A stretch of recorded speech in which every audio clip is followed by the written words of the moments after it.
নিকো পার্কের water park গেলে সবার আগে আপনাকে ভাড়া নিতে হবে লকার, যেটা কিন্তু প্যাকেজের বাইরে। এতে আপনাকে 500 টাকা সিকিউরিটি মানি হিসাবে দিতে হবে। শেষে চাবি ফেরত দেওয়ার সময় আপনাকে 300 টাকা ফেরত দেওয়া হবে, অর্থাৎ লকার ভাড়া পড়বে 200 টাকা। আর গেটের মুখে এই মোটা বাঘটাকে দেখতে পাবেন, আর সামনেটা বেশ সাজানো। আর এই ওয়াটার পার্কটার নাম হচ্ছে ওয়েট ও ওয়াইল্ড। এখানে প্রবেশ করে প্রথমেই আমরা চলে যাই আমাদের লকার খুঁজতে। অনেক কষ্ট করে লকার খুঁজে আমরা চলে যাই সুইমিং পুলের দিকে। সত্যি বলতে এই ভিডিওটা আমি খুব একটা বড় করব না, জাস্ট আপনাদের ইনফরমেশনটুকু দেব।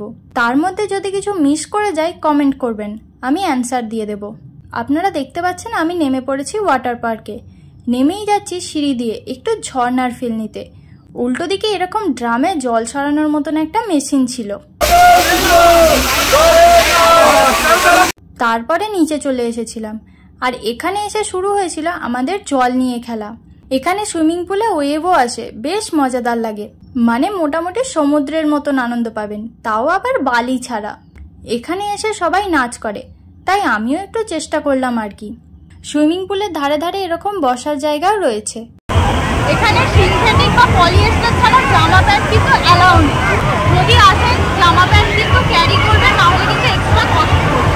ছোটদের বড়দের সবার জন্যই মোটামুটি রাইডস আছে, কিন্তু রাইডসগুলো আমি ভিডিও করিনি, কারণ আমার মনে হয় সবটা ক্যামেরাবন্দি করতে গেলে হয়তো জীবনের নিজের আনন্দটা কমে যেতে পারে। সব ভ্লগ না করে কিছুটা নিজে আনন্দ করাই শ্রেয়, কারণ নিজের আনন্দ উপভোগ করা সব থেকে বেশি ইম্পর্টেন্ট। তো পরে কখনো আসলে রাইডসগুলোরও ভিডিও করব, কিন্তু এইবার না।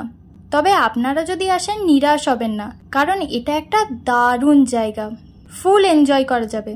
তারপর অনেক অনেক রাইডস করেছি আমরা, আর নিজেরা খুব মজা করেছি। এখন সন্ধ্যা 7টা মতন বাজে, আমরা বেরিয়ে গেছি ওয়াটার পার্ক থেকে। এরপর আমরা ফিরবো হোটেলে। তারপর বেরোতে গিয়েও দেখলাম টয় ট্রেন চলছে। তো আমার এতদিন এত জায়গা গিয়ে যখন চাপা হয়নি, এই সুযোগে মিস করতে চাইনি, সেই জন্য চেপে পড়েছিলাম টয় ট্রেনে। যত রাত হচ্ছে তত এনার্জি বাড়ছে।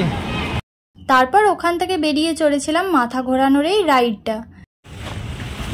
আসলে এই রাইডটা আমাদের এতটাই ভালো লেগেছে যে আমরা সেকেন্ড বার আবার এলাম এখানে।